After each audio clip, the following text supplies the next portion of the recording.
It's time for the Voice of Reason podcast.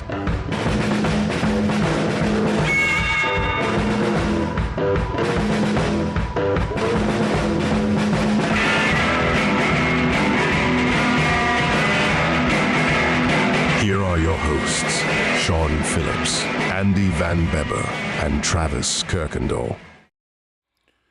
And ladies, do not adjust. Ladies and gentlemen, don't adjust your televisions. Don't adjust your phone screens. This is live Voice of Reason podcast.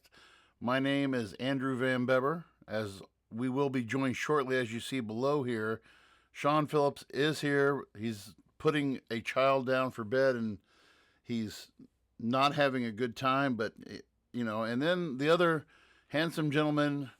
To my left there is El Presidente, as I call him, but the Pike County Prosecuting Attorney, Alex Ellison. Alex, it is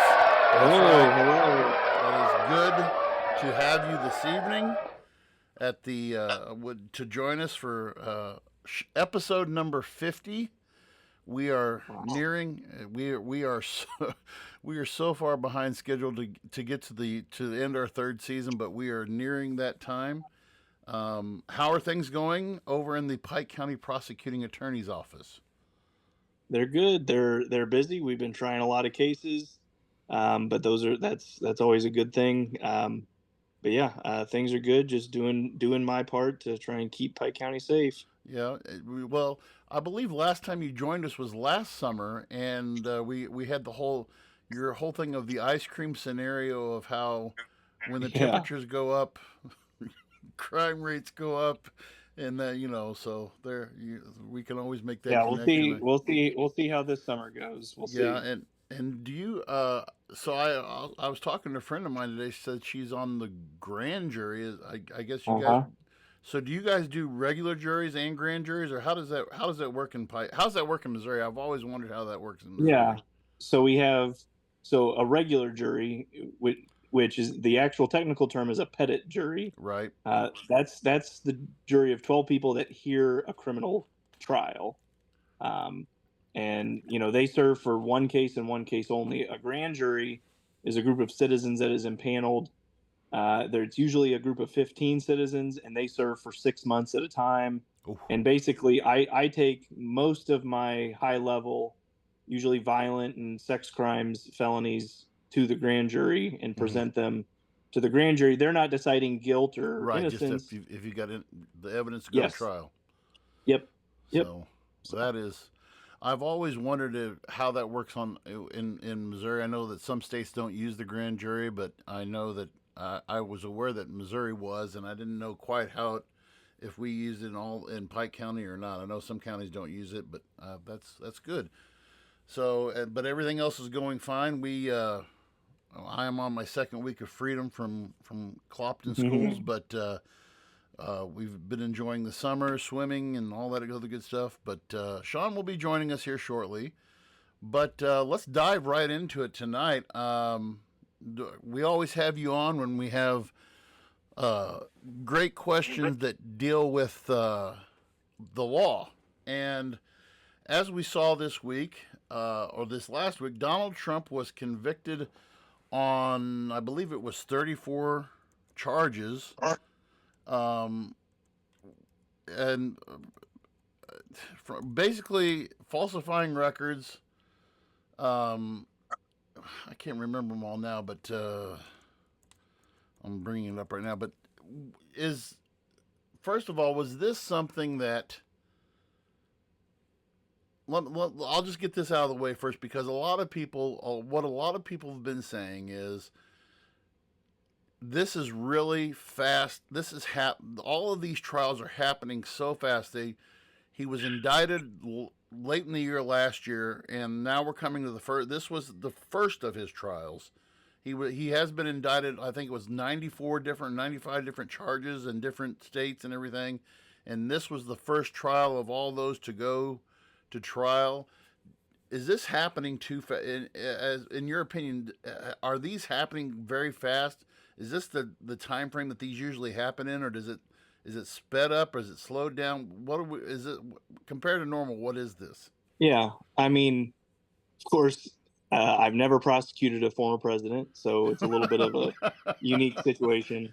But it's actually not completely out of the normal. Criminal cases, felonies.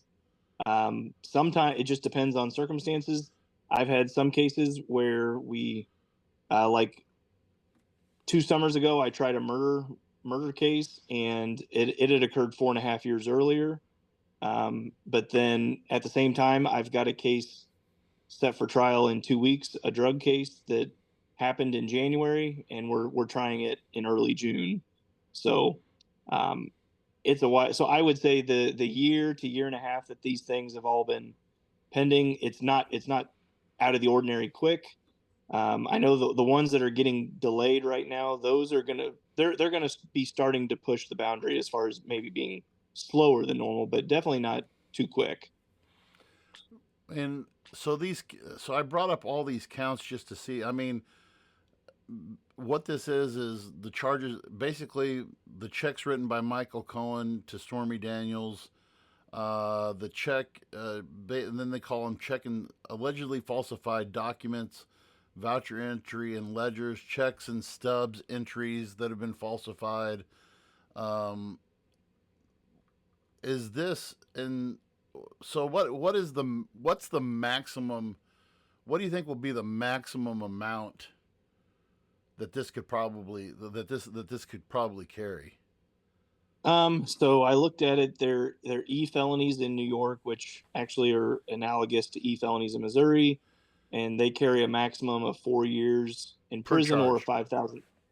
Yes, 4 years per charge or a $5,000 fine per charge. So the judge could potentially get. I mean, I'm not good enough at math. At whatever 34 times 5 is, Yeah, he could, or 34 times 4, he could give him that. But I doubt it. I think more 136 years. Yeah. realistically, probably a high end would be 1 4-year sentence, and then the low end could be a fine or maybe some form of probation. And with probation, you can give all sorts of stuff in the middle. You could get some jail time, you could get community service, you could get house arrest, all sorts of things. So do you think that this is so? I guess another thing that I want to look at and I want to is if they actually do put him in prison, Yeah. and since this is the and Sean, welcome there, Sean. Um, I if he does go to prison, he cannot pardon himself because it's a state crime, correct? Correct. The president has no power over state charges. So and so, what do you think? What do you think is dry? I mean, is there? So you said earlier that this. I mean, this is not totally out of the ordinary, but as far as the magnitude of this case, do you think this is rushed? Maybe. I mean, it's possible, but I can see the motivation. I think the motivation is to rush it is pretty clear, at least from the prosecution. They wanted to do it before the election. And the defense, I'm sure, wanted to drag it out until after the election. But like I said, this really isn't out of the ordinary. For about a year to 18 months, that's a pretty normal time frame to have a felony trial. And what is the other thing that I wanted to ask, and then Sean will probably jump in with some things, I'm sure. Is this so? I was watching. I can't remember one of the news magazine programs where they were interviewing. Um, it was one of the senators who's in his in one of Trump's lists of possible vice presidential candidates, and basically what he said was that that they're trying him on just petty accounting uh, errors. Is this? I mean, have you looked at these charges in detail, or have you? I mean, what kind of things are we looking at here? Yeah, I mean, it's not a crime that I'm super familiar with, but I understood the charges, and so basically he's charged with falsifying business records, and that's based on these payments that went from Michael Cohen to Stormy Daniels and then Trump reimbursed Michael Cohen for those. In his business records, he classified the reimbursement payments as legal fees, when in reality, the district attorney was able to prove they weren't legal fees; they were reimbursements for, hush money. And paying someone hush money isn't illegal, but the fact that they classified them as legal fees then makes it a false business record, and then it becomes a felony when the falsification of that business record is linked to cover some aspect of covering up another crime. And in their case, the district attorney argued that he was covering up one of three possible crimes, two being election offenses and one being a potential tax crime. And so it's not an overly complicated charge, really. So it's not something that takes a lot of. Once they establish that as, they have the records, and so they were basically. I'm sure they went through a discovery phase where Trump had to produce those documents and everything, and then. Yeah. Well, actually, so in a criminal case, the defendant is not required to produce anything themselves. They would have really okay. The state would have gotten those on their own, either through they would have gotten them through some sort of search warrant for his business records, or they could have served an investigative subpoena for their search warrant. So they did. Is that what they did then? Is that? They were able to get those affidavits or those business records through, like, law enforcement would have gone out and gotten those records for the prosecution. So Trump didn't necessarily have to provide them, but it's really not a complicated charge. I didn't think. Mm-hmm. Sean, I'll let you jump in. It's good to see you, buddy. By the way. Yeah, sorry about that. My no problem. My newborn she's going through it today, so took a little bit longer to get out here than I was hoping it would. Yeah, so one of the things, and I don't want to. Oh, we lost your voice, Sean. We lost your audio. I somehow keep automatically muting myself. I'm not sure how or why. Okay, so one of the things that I didn't understand was I saw a thing that had mentioned, like, let's see here. Okay, so I'm reading this here. This is New York Times.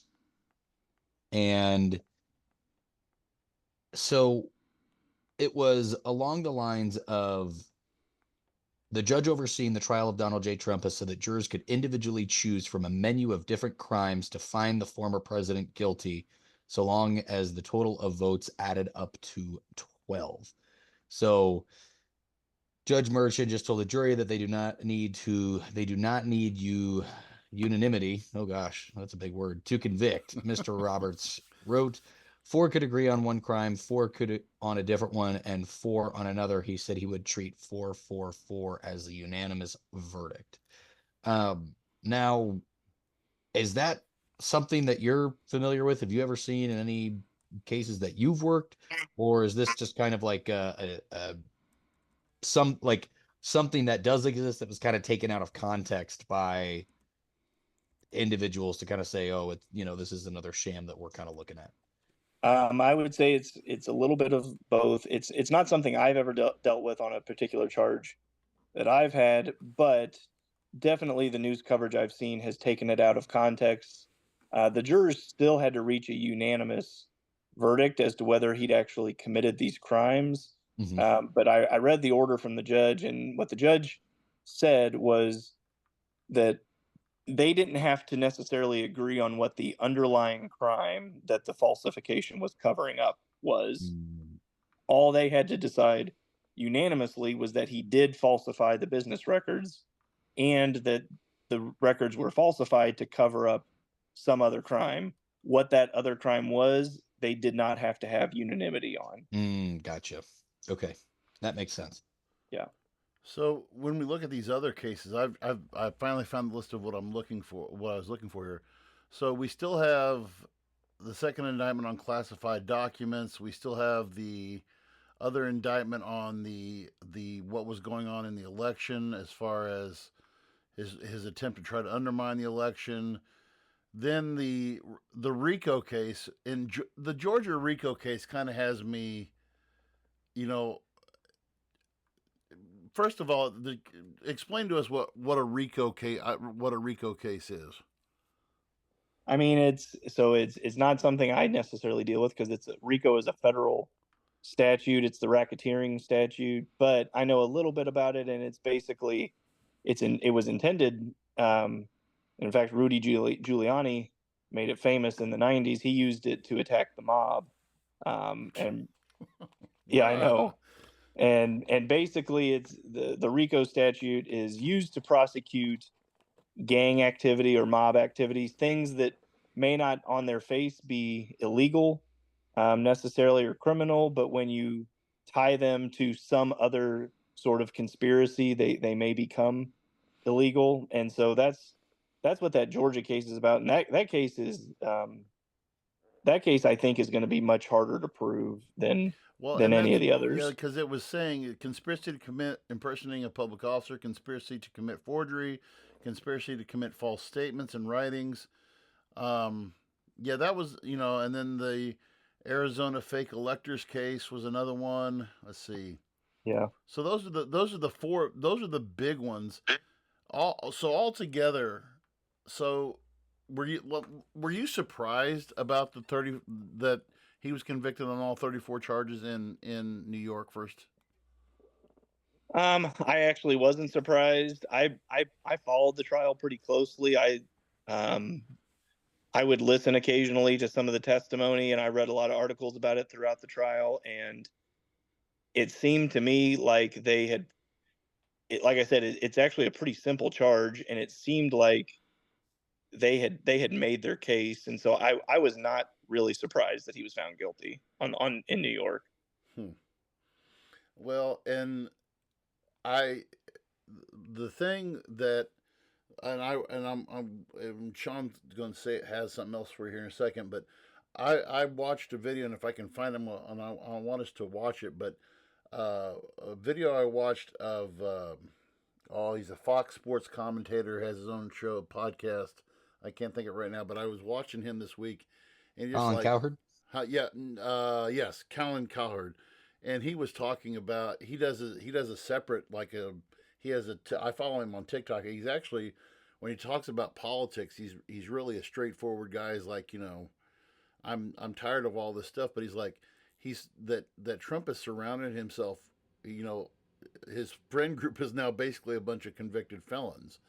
And if you're a convicted felon, I mean, state of Missouri, for example, you're a convicted felon in Missouri. What restrictions are placed on you, and what can and can't you do in the state of Missouri if you're a convicted felon? So in Missouri, at least, you can't run for public office. For state office, you can't vote. You can't possess a firearm.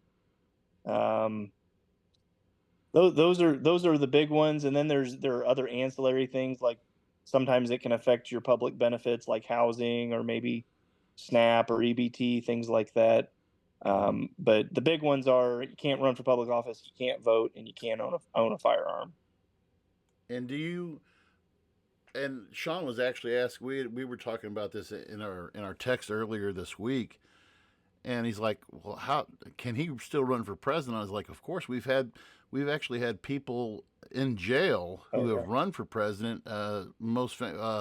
19. It was 19. It was either 20 or 1916 or 1920. I can't remember which one it was. Or no, I'm sorry, not. It was either 1912 or 1916.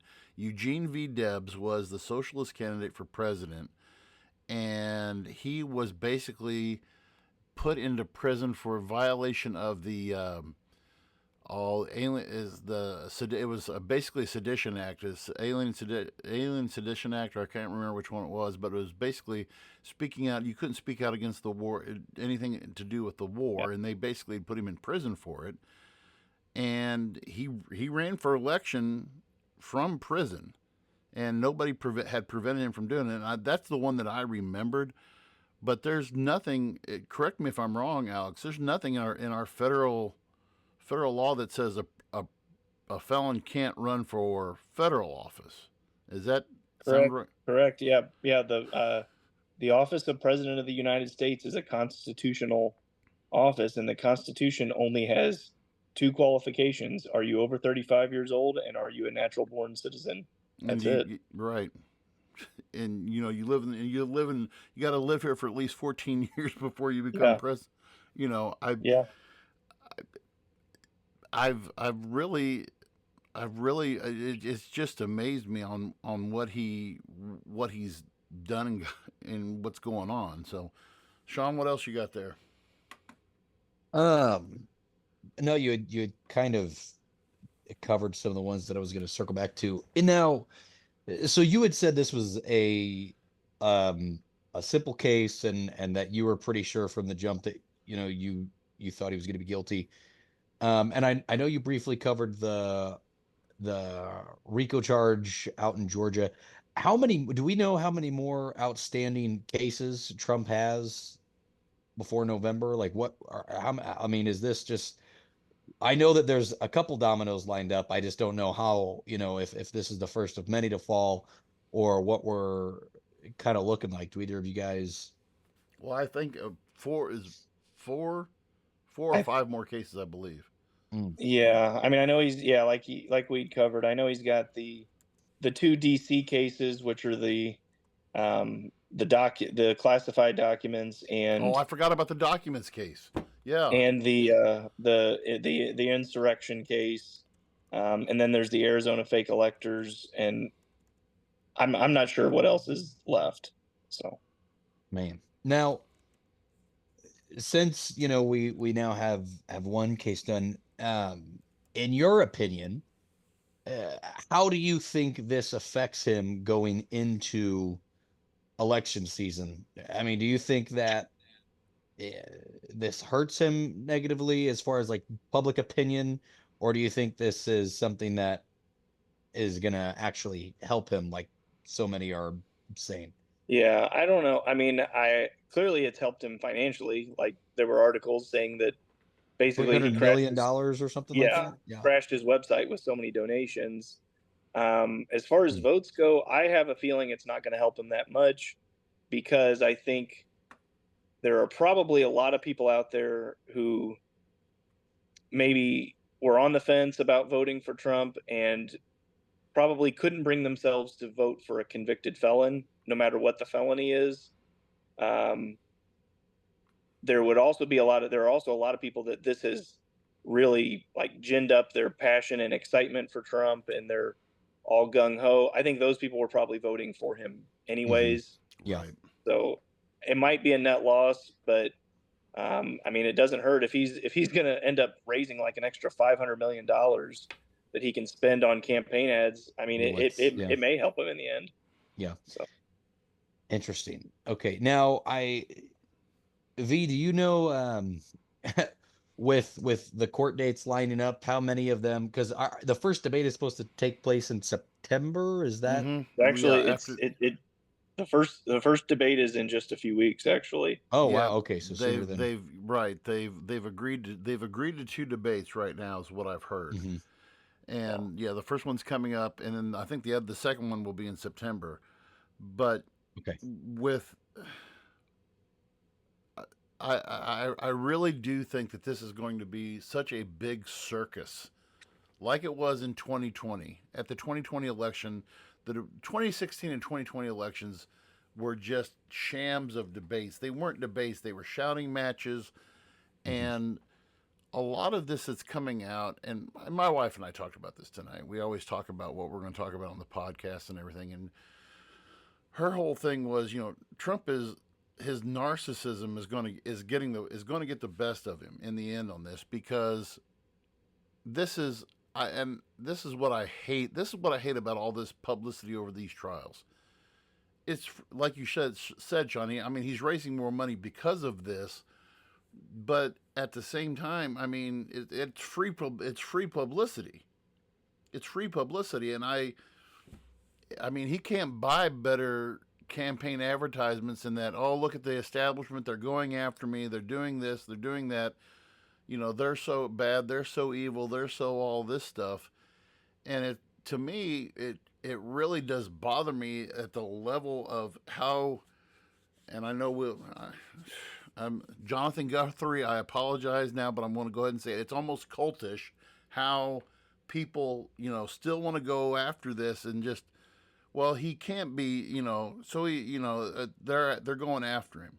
I mean, and I'll just repeat this again now that Sean's on here. I mean, Alex, does this, in your opinion, as an attorney and as just as a citizen, do you see this as the legal system, the judicial, you know, the judicial department going after? Is this them targeting Trump because he is a political foe, or do you see this as, hey, you got caught with your hand in the cookie jar, and you're gonna pay for it? I mean, we're enforcing the rule of law on you. Yeah, it's kind of tough because I would say, like, for example, on the New York case, I mean, I think it's pretty clear that he did commit the crime. He's good for it. At the same time, the DA ran on his last election.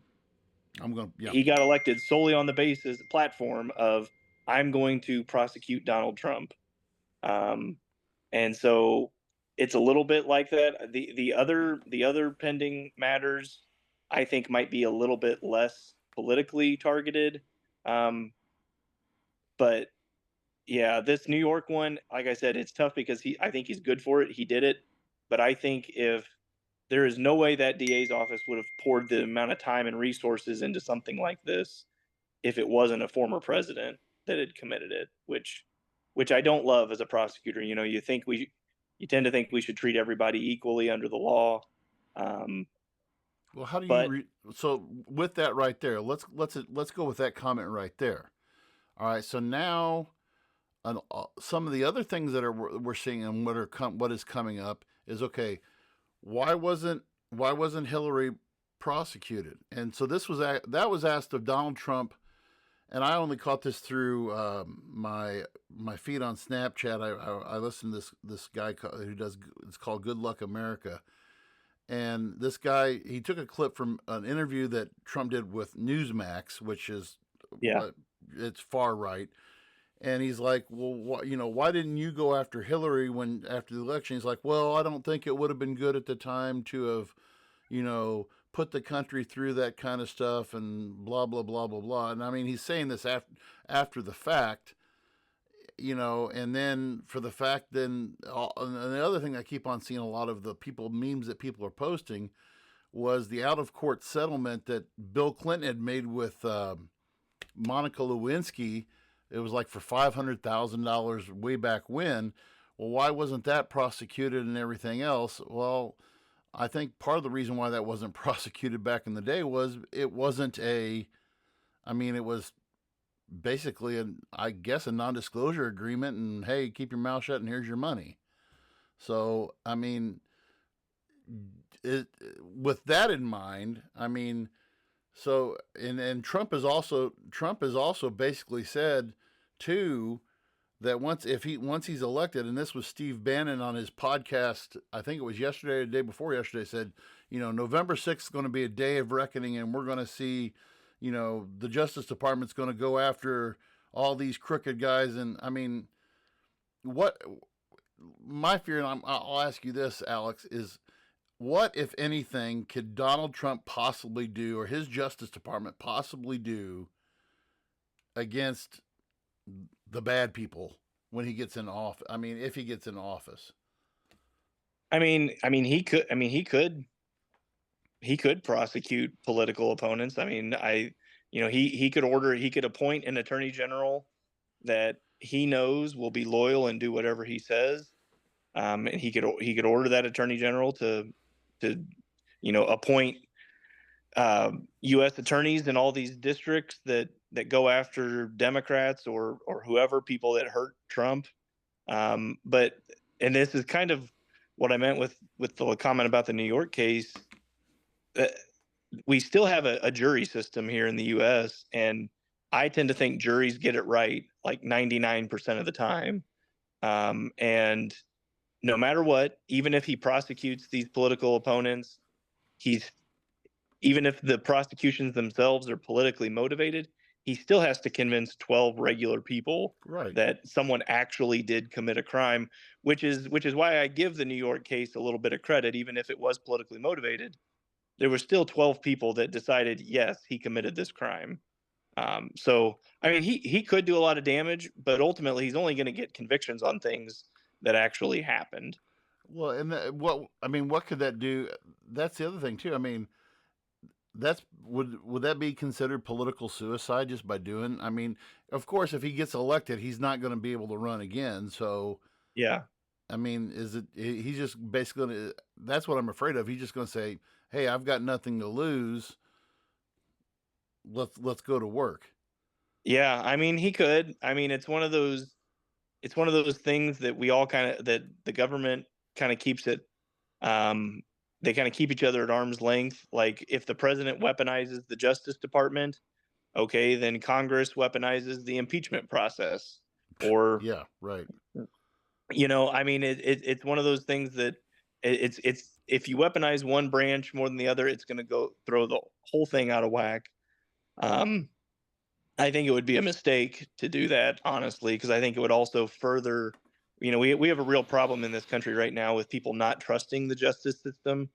And, if Trump goes after his political opponents, that's only going to further the problem. So I think it's best to leave those kind of decisions to the professional prosecutors, to the U.S. attorneys that actually try cases. Leave the decisions to who to prosecute to them.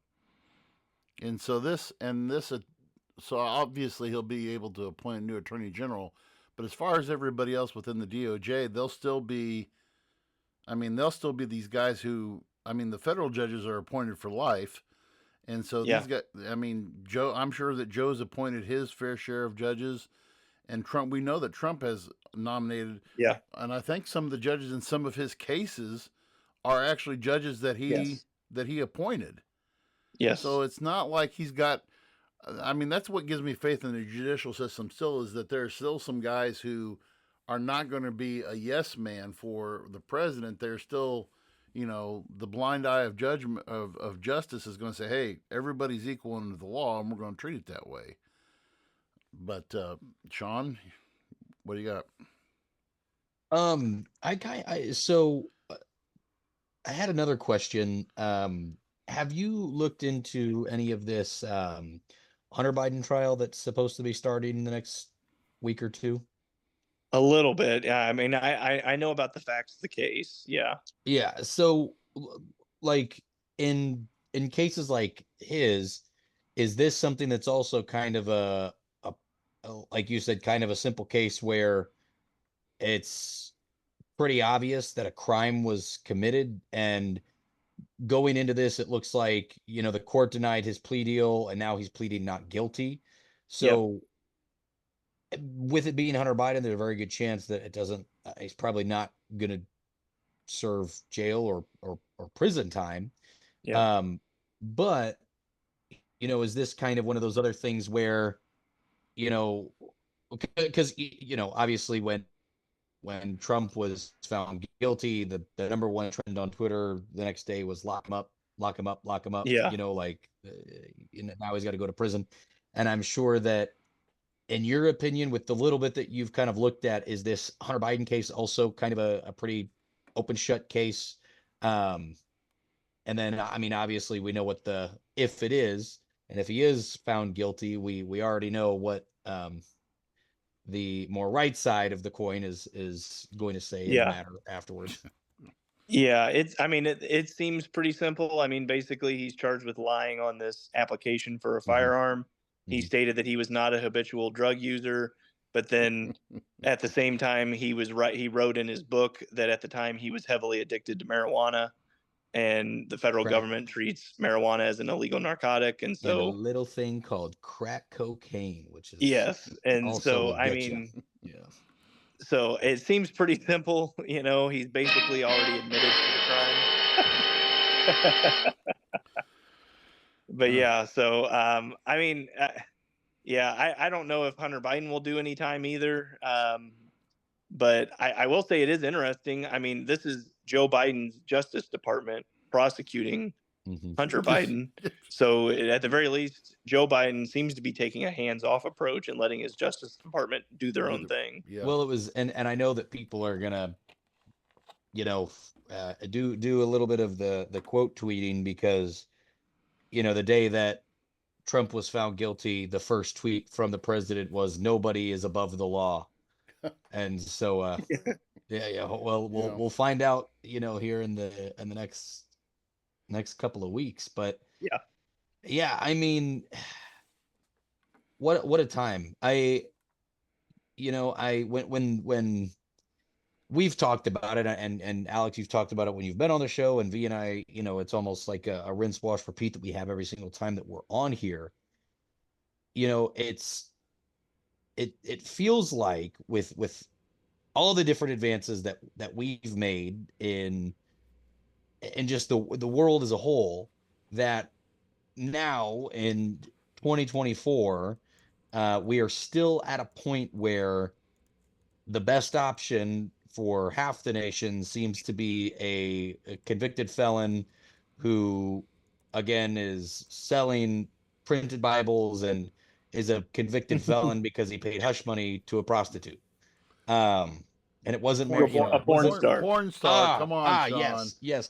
My Porn apologies. star, I forget there is a fine line between porn and prostitution when there's a camera involved. So I forget it. I forget. But seemingly between a convicted felon who could potentially be seen, even more felonies rack up on his Boy Scout badge patch, but or potentially someone that is seemingly struggling hard with dementia. Now this might be a little bit off the Kittle, and you don't have to throw the honorable judge of Pike County under the bus, but in your career field, this is politics on one side of the coin where we're seeing these kind of things. Now, in your career field, is there this much of a hodgepodge of craziness that you see, like from the top level down, or is everything pretty seemingly normal in the different courthouses the courthouse that you find yourself in and the staff that you are surrounded with? Yeah, everything's normal. I mean, I'm an elected official. I'm a Republican. I was elected as a Republican. Every judge that I deal with is elected, and they have to choose a political affiliation. Our circuit clerks are elected. I will say you would not. If I didn't know whether they put an R or a D next to the name on the ballot, you would never be able to tell whether they're Republican or Democrat. So I think on a local level across the country, you don't see this kind of craziness. And I would hope people get that out of. I would hope people don't basically extrapolate down. Don't see what's going on in these other places and think, oh, these kind of political persecutions are going on in Pike County, because that's definitely not the case. But that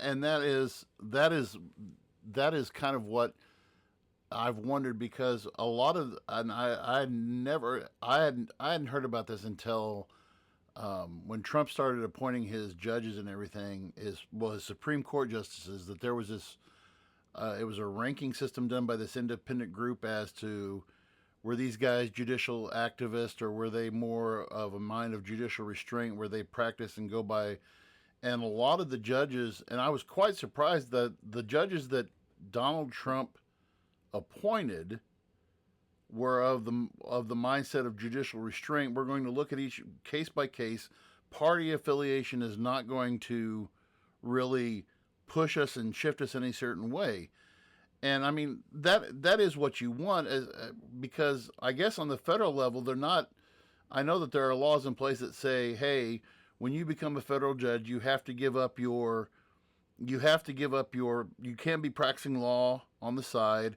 You can't be, and you really can't, if you're a part of any kind of party affiliation, like you're you're the local representative for your political party or whatever in a you have to drop those jobs. So I think that this is one of those things that you look at the judicial system.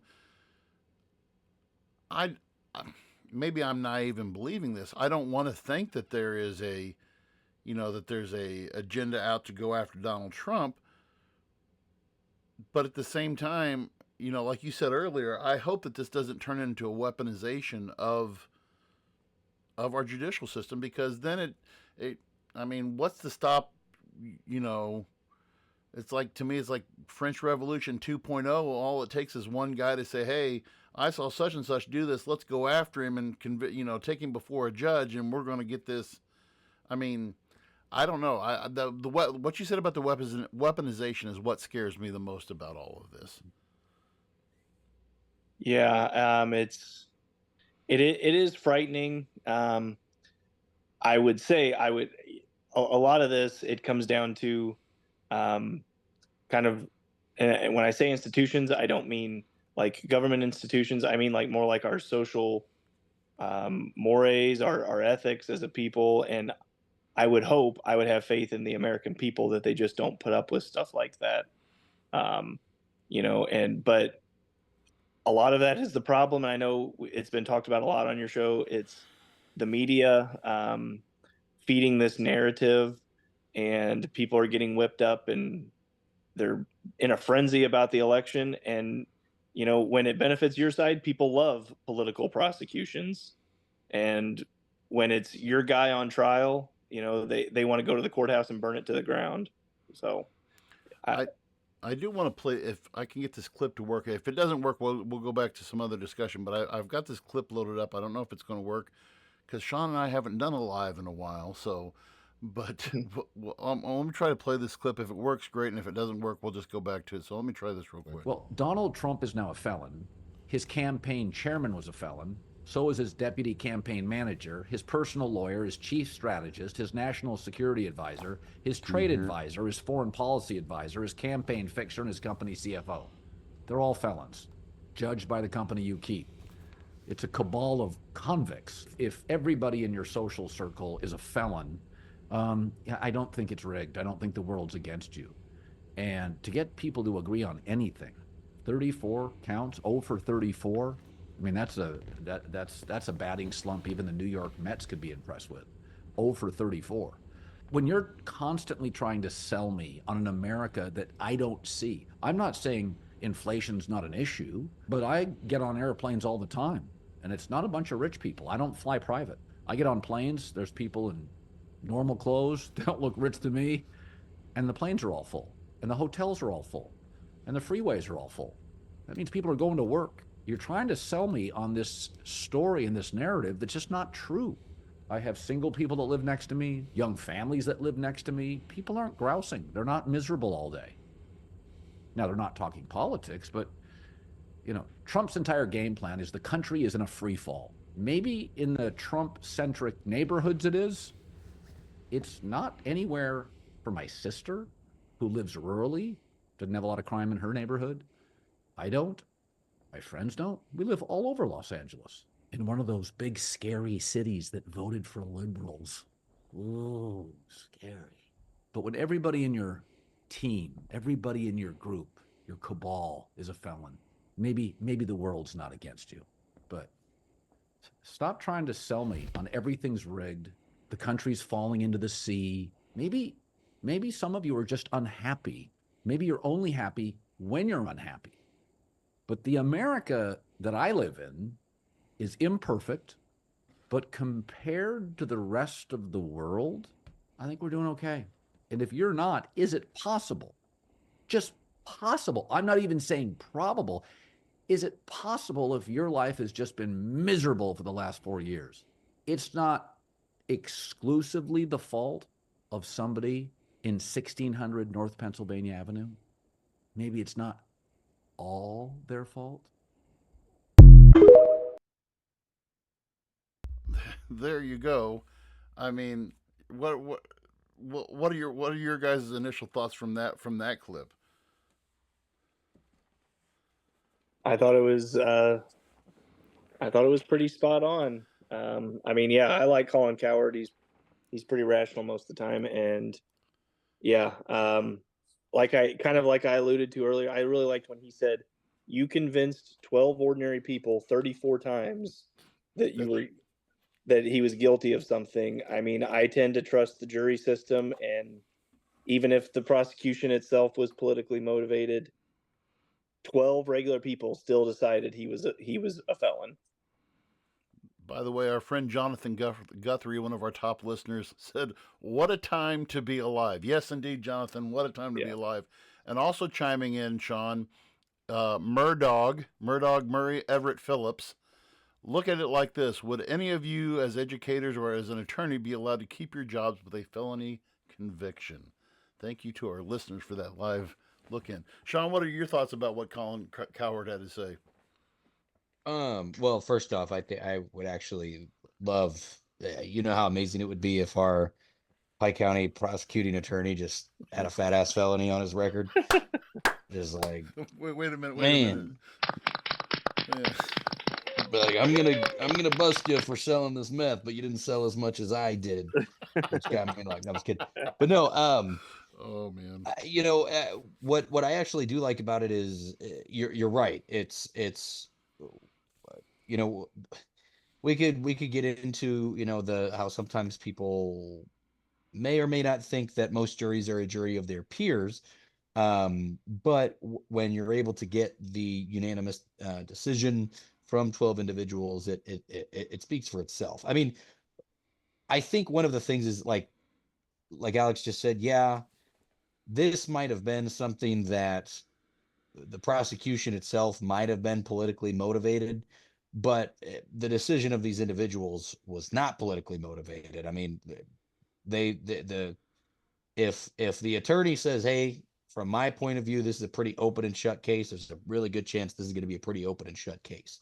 And so I just think it's good that we can have a, you know, a political figure have have his date in court, because I do think that this kind of thing can set a precedent. I now I know it's different because this is Trump we are talking about here, but I would like to see this opening the floodgates for other individuals that should have been tried in the past. Like, I know we joke about certain things, and we talk about it a lot, and this person should be guilty, or this person should, like, there are seemingly a lot of politicians that seem to break the law at some point in time during their, what could be 50-year career, and none of them see a courtroom ever. And so whether it's because now it's we're going to have, Republicans try to get back at Democrats, and then Democrats try to get back at Republicans, and back and forth. I think that if this could help set a precedent for our political figures actually taking responsibility for their actions, I think that's a good thing. I definitely think that it's something that we should see, because again, we joke about it a lot, the Hillary thing, oh, well, Hillary never saw her date in court, but again, that's a different argument. Did she actually deserve to see her day in court? And I think that that's something we should really start to look at, because yes, obviously politicians have gone to prison in the past and have seen it, but I'm hoping that with social media the way that it is, that we actually get to enjoy seeing some of the court cases, and getting to actually be more heavily involved with seeing what our political figures are up to. Well, one thing I now, want one go final ahead. thing that I want to bring up, and one of the biggest just escapes from justice in presidential history that I think ever occurred was Richard Nixon. Richard Nixon should have went to jail, period. And he was given a pardon, correct? Gerald Ford had given him a full pardon, whereas everybody else, pretty much from top to bottom, I forgot how many were convicted totally in Watergate, but a lot of a large portion of his staff, his personal attorneys, his chief of staff, Chuck Swindoll, or Chuck, I can't think of his name right. G. Gordon Liddy was another guy. All of these guys who were a lot of these guys were on his staff, went to prison, spent time in jail, and Nixon walked, and he forever had that hanging over his head. And I'm with you too, Sean. There are those who, I forgot the name of the senator right now who's got these ties to Egypt and money in Egypt and everything else, and the Menendez. Yes, Menendez. And that guy's going to hang higher than Heyman. That guy's going to go down. I mean, he's already said he's not running for re-election. I think he stepped out of most of his positions. People need to understand that the concept of rule of law, that no one is above the law. I mean, somewhere, if we want to bring America back to a place of saying, okay, we're going to make America great again. Okay, it has to start, in my opinion, first of all, enforcing the rule of law, making sure everybody is held in check. Where if we're going to have a system of checks and balances, by God, let's do it. Let's keep a system of checks and balances in where you will answer for the crime you do. Number two, we have to get out of this whole thing of the business. Our business is chaos. Okay, and that's what these political parties are doing now. Is our business is chaos, and I'm going to do whatever I'm going to. And again, using the term that Alex used earlier, the weaponization of impeachment, the weaponization of the Justice Department, all you're doing is driving a deeper wedge. And Donald Trump knows he's doing this. He knows he's doing this. He wants us to be divided. He wants people to, let's totally go in our opposite directions, and we're going to run the country whether you like it or not. And that's, to me, is not what a democracy is based upon. It's, recognizing that the majority rules, but the minority does have rights, and they need to be respected. So, I don't know. Alex, anything you want to contribute that we've overlooked here? I like what you just said, and I will say if making America great again includes more funding for prosecutors so we can prosecute more people, I'm all for giving more money to your local prosecuting attorney. Wait a minute.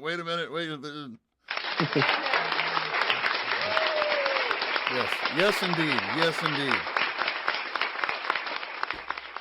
Oh, we want to thank you for spending time with us on this Thursday evening.